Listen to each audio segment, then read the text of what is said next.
Have you ever been expressionless with sorrow? Have you ever been expressionless with sorrow? August 18. And when he heard this, he was very sorrowful, for he was very rich. Luke 18, verse 23.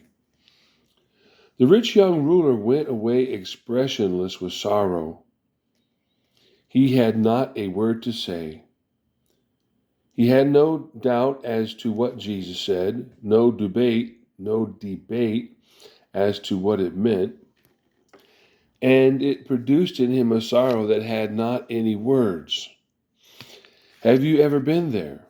Has God's word come to you about something you are very rich in? Temperament, personal affinity, relationships of heart and mind? Then you have often been expressionless with sorrow. The Lord will not go after you. He will not plead. But every time he meets you on that point, he will simply repeat, if you mean what you say, those are the conditions. Sell all that thou hast. Sell all that thou hast.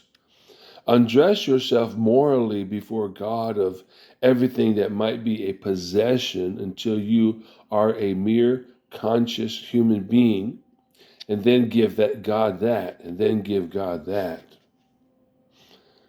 That is where the battle is fought, in the domain of the will before God. Are you more devoted to your idea of what Jesus wants than to himself? If so, you are likely to hear one of his hard sayings that will produce sorrow in you. What Jesus says is hard. It is only easy when it is heard by those who have his disposition. Beware of allowing anything to soften a hard word of Jesus Christ. I can be so rich in poverty, so rich in the consciousness that I am nobody, that I shall never be a disciple of Jesus.